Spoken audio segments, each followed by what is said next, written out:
In the remote Tuva region of Russia, the village of Kut lies in the wilderness. The landscape is characterized by a harmonious blend of rugged mountains and rolling hills, home to an abundance of wildlife that flourishes within its bounds. It was June 1st, 2019. Among the towering evergreen trees, 35-year-old Nicolay Urgot and his friends were journeying to find and collect horns and antlers that animals had shed during the winter. Some of these creatures had succumbed to the harsh elements, leaving behind their intricate and valuable horns, which could be sold at a high price in the black market.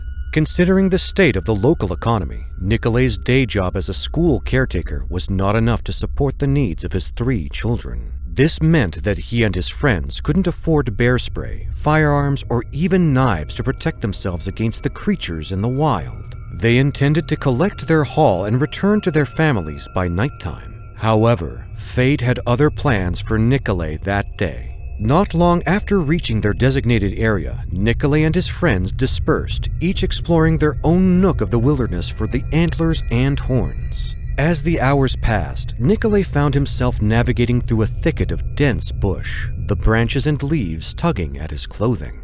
Finally, he emerged on the other side of the tangled vegetation and instinctively looked up. His eyes widened in disbelief as he found himself face to face with an enormous brown bear a few yards away. The formidable creature looked as if it weighed a staggering 1,000 pounds. Its fearsome eyes locked on Nicolay. Unknowingly, Nicolay had wandered incredibly close to the massive bear, the two now sharing an intense, unexpected encounter in the heart of the wilderness. When encountering a bear, one should avoid 2 crucial actions: making direct eye contact, as the animal may interpret this as a challenge, and startling it, which could provoke a defensive response. Nicolay, unfortunately, did both. As Nicolay's breath hitched in his throat, the bear propelled itself toward him with remarkable speed, its powerful limbs carrying it forward. In a desperate attempt to deter the advancing bear, Nicolay shouted at the top of his lungs. However, the bear remained undaunted, continuing its relentless charge. In a matter of seconds, the immense creature had traversed the distance between them. The bear then seized Nicolay's arm with its mighty jaws, clamping down with an overwhelming force. Nicolay mustered all his strength to deliver a punch to the bear's head. Still, it appeared to have no impact on the colossal animal. Unfazed, the bear gripped his forearm tightly in its jaws and lunged atop him. The bear's teeth then sank into Nicolay's abdomen, savagely tearing at his flesh before progressing to his chest. Remarkably, the bear refrained from using its razor-sharp claws, as if intent on consuming Nicolay without delay. Amidst the chaos, time seemed to slow down for Nicolay, his thoughts consumed with his wife and children. This mental image rendered him strangely oblivious to the excruciating pain of the onslaught. The bear showed no signs of relenting. Its colossal jaws shifted towards Nicolay's skull, savagely tearing at his scalp just above his left forehead. One of its formidable canines pierced into his left eye orbit, ripping the flesh from the center of his eyelid several inches toward his temple. As this happened, Nicolay opened his eyes and caught a glimpse of the bear's huge jaws about to tear his head open. Instinctively, Nicolay braced himself, clenching his teeth for the bear's fatal strike, but it never materialized. To his astonishment, he opened his eyes and discovered the bear had abruptly released a wimpy roar before running away. Confused, he sensed something fleshy in his mouth. Initially, he believed it to be his own lips severed during the bear's ferocious attack. However, upon spitting it out, he realized it was, in fact, a tongue. Nicolay's mind raced, assuming it must have been his own tongue. He quickly uttered a few words to test his speech, finding it unaffected. Further examination revealed that he had actually bitten off the bear's tongue when it was inside his mouth. Observing the tongue's distinct whitish hue, Nicolay confirmed his startling revelation. It was indeed the bear's tongue. Following the harrowing encounter, Nicolay's friends discovered him and promptly rushed him to the hospital. There, he underwent extensive skin graft treatments over an extended period of time. Regrettably, Nicolay's initial objective remained unfulfilled as he could not collect any antlers from their excursion. Unfortunately, he and his friends could still get in trouble for attempting to collect without a license.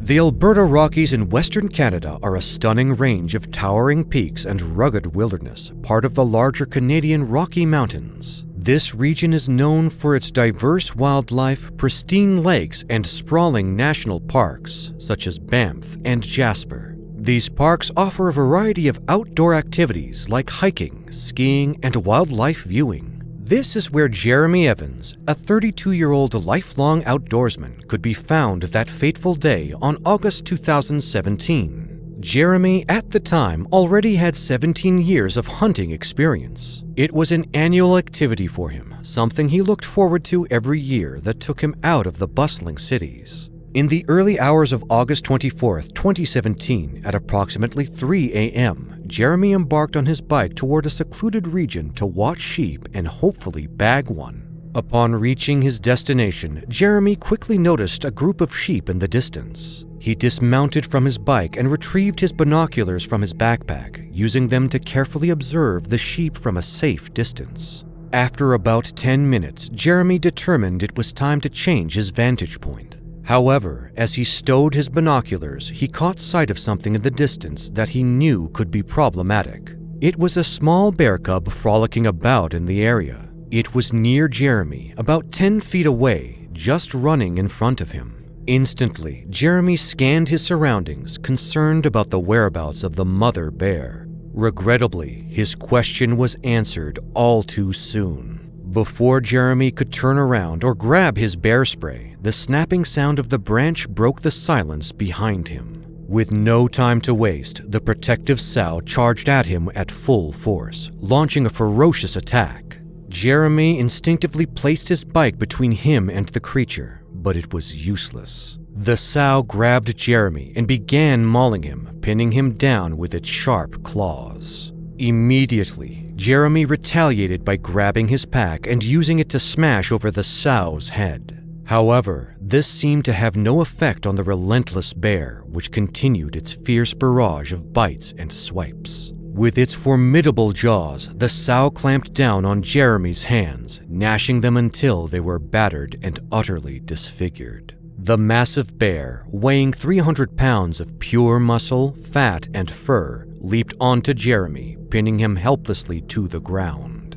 Suddenly, the creature backed away about 30 feet, seemingly relenting. Jeremy frantically attempted to crawl away and locate his gun. But due to the severity of his injuries, he found it difficult to load the weapon. His mangled fingers prevented him from inserting a shell into the chamber. The bear circled back and charged at him again, prompting Jeremy to climb a spruce tree. With his foot dangling low, the creature's massive jaws bit into his right knee, ripping him away from the tree. Jeremy hit the ground. The bear grabbed him by the left side and tossed him about 6 feet away. Remembering the protocol, Jeremy curled himself into a fetal position, waiting to see if the sow would leave him alone. But this backfired. The bear approached again and attacked his face. Its 2 front canines sunk into his flesh, one in the corner of his eye, the other on the opposite side of the eye and down by his jaw.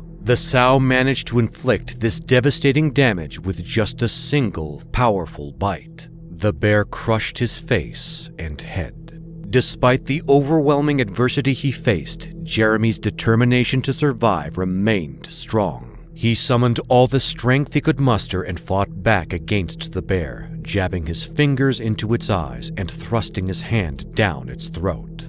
Desperately, Jeremy yanked and twisted at any part of the bear he could grasp. Ultimately, the bear retreated, deterred by Jeremy's tenacious efforts. By this time, Jeremy's ear was barely attached to his face, and his left eye had dislodged from its socket, impairing his vision significantly. He was forced to pick up the eye and tilt his head back in order to see anything at all. Additionally, his right eye was mashed deep into his skull, further hindering his sight. Jeremy grabbed his phone to assess the damage and took a selfie. He then started climbing down the mountain, but he fell a few hundred feet into some drainage and big boulders due to his injuries. Jeremy wanted to quit. However, when he reached for his phone to play music, the song Baby Shark unexpectedly began to play. The song reminded him of his 6-month-old child, giving him the fortitude to stand up and escape.